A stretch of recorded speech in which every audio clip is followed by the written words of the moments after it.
Bienvenidos. Esto es Fuera de la Caja. Yo soy Macario Schettino y le agradezco mucho que me escuche en esta revisión de lo ocurrido en la semana que terminó el 11 de agosto 2024. Les agradezco mucho por todos sus comentarios. Hay personas que a veces ponen comentarios, pues más bien en un tipo crítica o incluso ofensivos. Siempre me ha llamado la atención eso. Han de pensar que alguien los lee o que importan.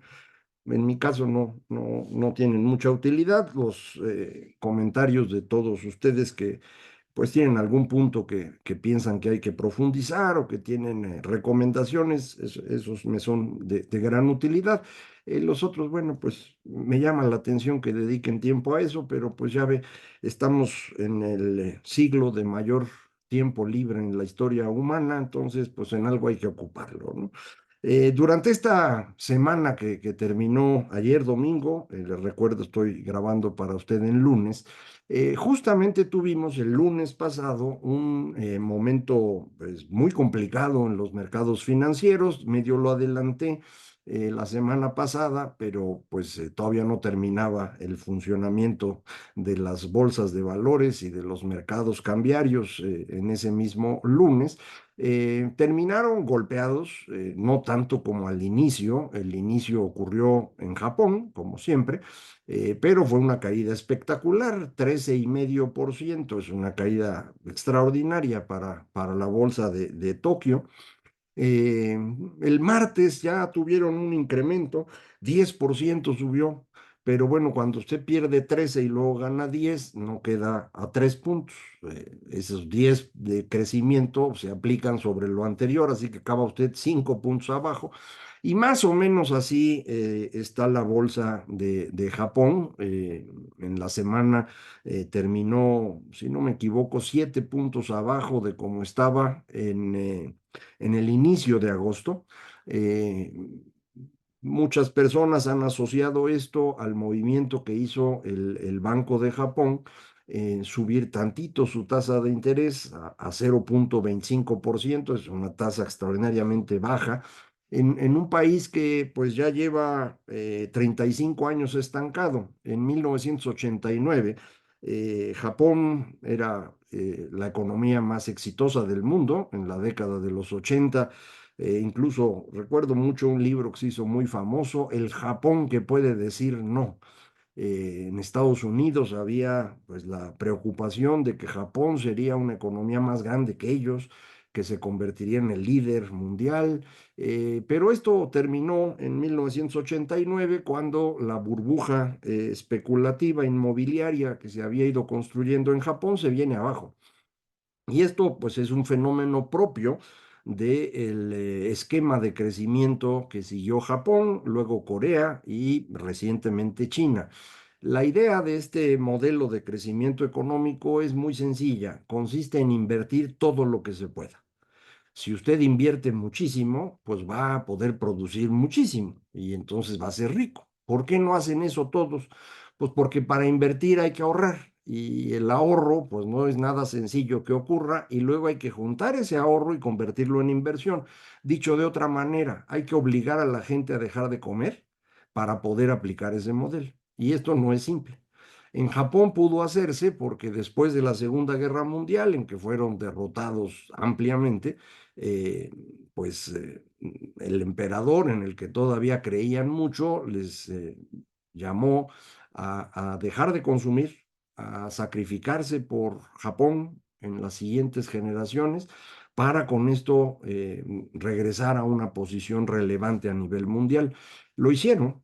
Estuvieron trabajando mucho tiempo con un consumo deprimido. El sistema de ahorro de Japón era a través del correo. Allá sí se hacía el ahorro para las pensiones y esa es la inmensa deuda que tiene Japón al día de hoy, que equivale a 3 veces su Producto Interno Bruto. Eso no les causa tanto problema porque es pura deuda interna, prácticamente hablando. Y entonces lo único que hay que hacer es ir pastoreando esa deuda. Eh, Sin embargo, pues cuando usted invierte mucho, decía yo, y produce mucho, si no está permitiendo que la gente consuma, pues todo lo que produce tiene que sacarlo del país. Y por eso este sistema de crecimiento parece ser un sistema orientado a exportar. No es así, es un sistema orientado a invertir. Y un subproducto de esa inversión es que hay que sacar la producción y hay que sacarla al costo que sea. Por eso Japón primero, luego Corea y más recientemente China han vendido en el exterior los productos a un precio muy bajo. En varias ocasiones se acusó a Japón de dumping, luego se hizo eso con Corea. Con China es un problemón porque el dumping no se puede calcular eficientemente cuando una economía no tiene un mercado interno, y es el caso de China.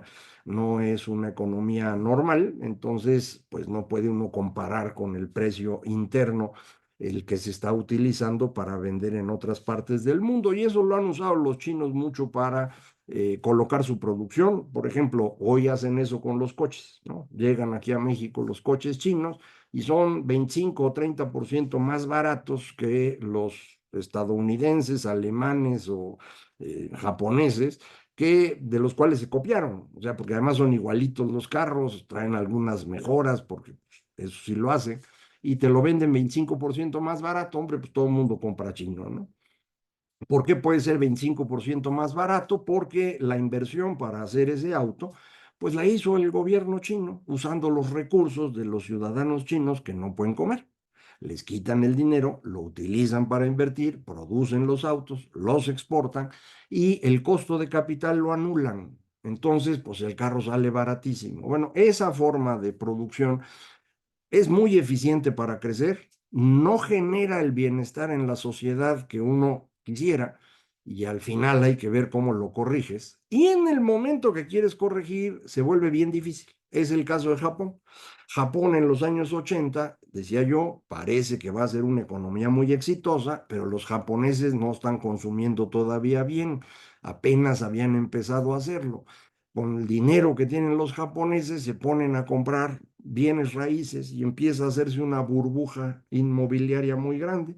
Esa burbuja estalla y Japón se viene abajo. Y durante los siguientes 35 años Japón prácticamente no ha crecido, a pesar de tener la tasa de interés durante mucho tiempo en cero o incluso en números negativos, una cosa rarísima.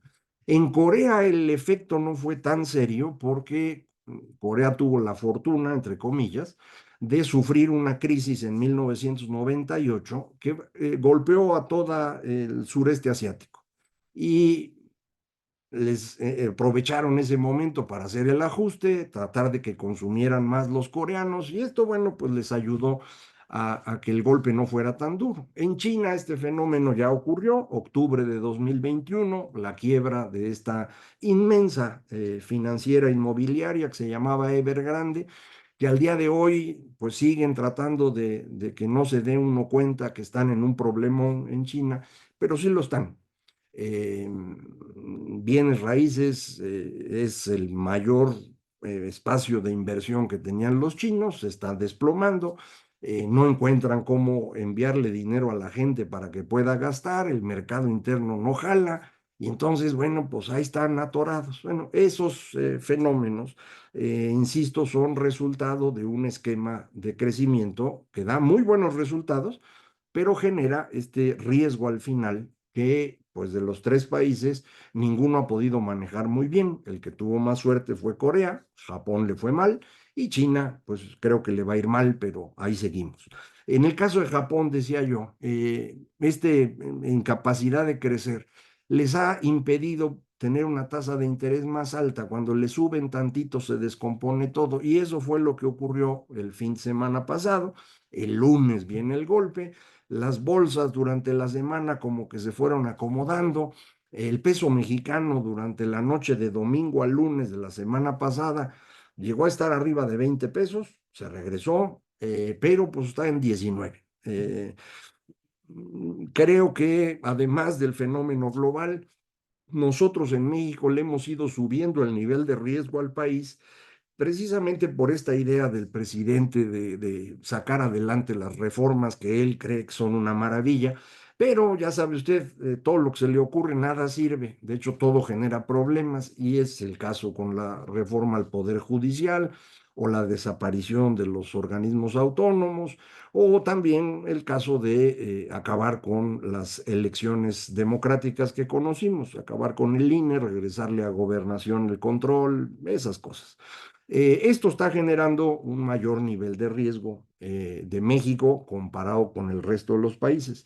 En mi cálculo, que ya le platiqué cómo lo hago, comparando el tipo de cambio peso contra dólar contra el que se usa del dólar contra todas las monedas, una canasta que se calcula, hemos incrementado nuestro riesgo en 16% comparado con el que teníamos en mayo. Lo pongo así porque el día 3 de junio fue cuando el presidente salió con su idea. 16% ya es algo, ¿no? Eso ya son 2 pesos y fracción. Y por eso en lugar de estar ahorita en 16, 16.50, estamos en 19, 19.50. Eh, Esto en un contexto de incertidumbre general en los mercados financieros, pues significa una vulnerabilidad innecesaria. Además de esta vulnerabilidad, producto de las decisiones de orden institucional y del entorno que ya comentamos, tenemos ahora un caso, pues, complicado. Usted recuerda, hace casi 3 semanas nos enteramos que el Mayo Zambada y el hijo del Chapo habían aterrizado en Nuevo México y habían sido detenidos.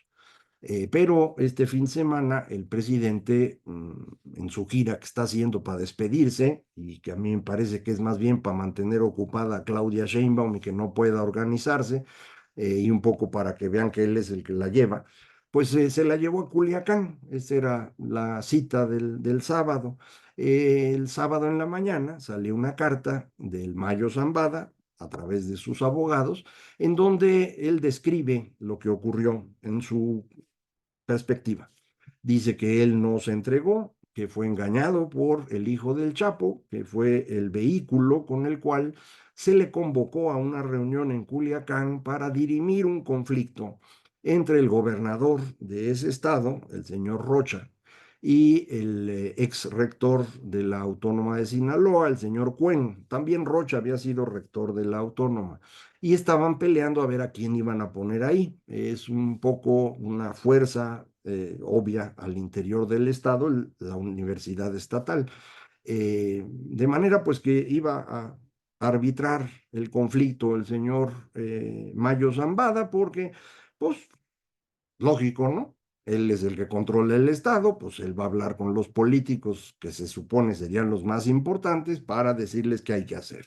Llega a la reunión, lo llevan a un cuarto, ahí lo golpean, lo amarran, se lo llevan. Antes de haber entrado al cuarto, saludó al señor Cuen, la última vez que lo vio, obviamente, porque apareció muerto horas después. Dice el Mayo que lo mataron ahí mismo y que los dos guardaespaldas que él llevaba, uno un policía judicial en funciones, un comandante, y el otro pues, guardaespaldas de toda la vida, los dos desaparecieron y no se ha vuelto a ver de ellos. Eso es lo que platica.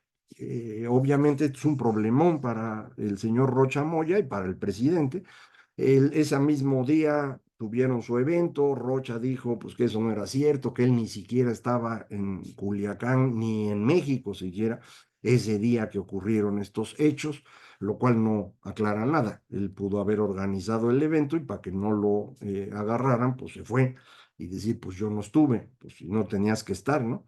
Eh, Eso es lo que él dice. El presidente dice que confía en él, pues el presidente puede decir lo que quiera. Aquí el asunto es si a quienes traicionó el señor Rocha están tranquilos o no, porque pues yo me imagino que el Mayo y su equipo pensarán que Rocha Moya los traicionó y entonces muy probablemente actúen como es costumbre en este negocio y las cosas se le compliquen al gobernador. Ya alguna vez, de hecho ahí empezó el problema serio del narcotráfico en México, creo que fue en 1947. Matan a un gobernador de Sinaloa en funciones en el aeropuerto. cuando estaba por abordar un vuelo a la Ciudad de México. Eh, entonces, yo creo que el señor Rocha sí se pasó a jugar a grandes ligas. Esperemos que todo le vaya bien, pero sí es una circunstancia complicada, muy complicada para el presidente López Obrador, porque esto implica que, pues él sabía, ¿no? Él mismo insistió muchísimas veces que todo lo que pasa en México lo sabe el presidente de la República y él es el presidente de la República, entonces debe haber sabido esto. El que el señor Rocha mantenía una relación cercana con el Mayo, que lo habría convocado, probablemente supo que lo estarían engañando, y esto pues se puede usar en cortes estadounidenses de la misma forma que se usaron los dichos del hermano precisamente del Mayo, el señor el rey Zambada, que fue el que dijo pues que García Luna cobraba y que él le había dado dinero y que él sabía. Pues son dichos, ¿no? Nunca hubo pruebas en el juicio de García Luna, pero con eso lo están entancando. Ya el juez no aceptó que hubiera un segundo juicio, probablemente apelen eso y todavía le sigan allá, pero en cualquier caso, García Luna fue juzgado en Estados Unidos, encontrado culpable por dichos de narcotraficantes. El Mayo, sus dichos pueden ser utilizados en contra del señor presidente López Obrador en el momento en el que pues esto proceda. Eh, ya sabíamos, porque se comentó incluso durante el juicio a García Luna, que había acusaciones de financiamiento de parte del crimen organizado al señor López Obrador, pero que el gobierno estadounidense no quiso proceder porque era un político destacado y potencialmente presidente. Ahora ya es presidente, pues menos pueden proceder, pero pues le quedan 6 semanas, ¿no? 7 semanas en la presidencia a López Obrador y después de eso, pues ya no va a tener esa cobertura. No sé si efectivamente en Estados Unidos se piense avanzar o no en este caso, pero insisto, es un problema. Más allá de eso, queda claro que la relación entre el gobierno del estado de Sinaloa y el crimen organizado es pues muy profunda. Todos lo sabíamos o nos lo imaginábamos, pero ahora lo tenemos claro.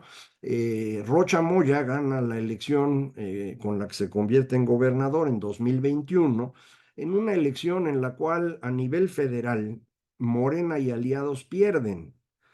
Tiene más votos la oposición que la coalición del presidente a nivel federal, pero todos los estados del Pacífico los gana Morena. ¿Cómo ocurrió esto? Pues sabemos que en Sinaloa específicamente fueron detenidos priistas, operadores, candidatos, encerrados para que no pudieran participar el día de la elección.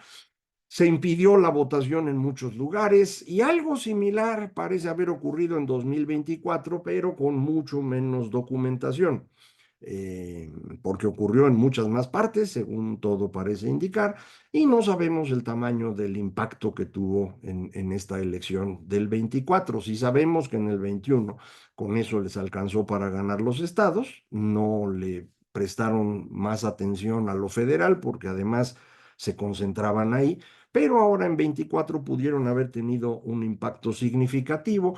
Y esto es relevante porque, ya que estamos discutiendo el tema de la sobrerepresentación, pues usted ha escuchado en muchas ocasiones que Morena y aliados tienen 55% del voto y quieren que se les dé el 75% de los diputados. Y esa sobrerepresentación es un absurdo legal, ético, político, lo que usted quiera. Pero si tienen 55% Morena y aliados, eso significa que la oposición tiene 45%. Y eso significa que la diferencia entre ambos grupos fueron 5 puntos. Porque como tiene que sumar 100 obligadamente, si usted le quita 5 a Morena, pues la oposición tendría 50 también. Esos 5 puntos sí son susceptibles de haber ocurrido por la intervención, entre otras cosas, del crimen organizado en ciertas regiones del país, especialmente cuando sabemos que el crimen organizado pues controla el 30% del territorio. y controla, ya vimos qué significa. Ellos resuelven los conflictos políticos, eso fue lo que nos dijo el Mayo, ¿no? Ellos deciden quién puede participar y quién no en una elección. Por eso el señor Rocha Moya tuvo que ir a pedir permiso para ser el candidato a gobernador y por eso lo ayudaron a ser el ganador, señor de Badiraguato. Entonces, estamos en una situación bien compleja. Tenemos esta incertidumbre global en los mercados, tenemos estas dificultades en materia institucional con las reformas propuestas por el presidente y ahora estamos además conscientes de que si este país no es un narcoestado, está ya muy cerquita de serlo. Pero yo confío en que eso no afecte y podamos seguir platicando por aquí. Ya sabe usted, cada semana esto es fuera de la caja.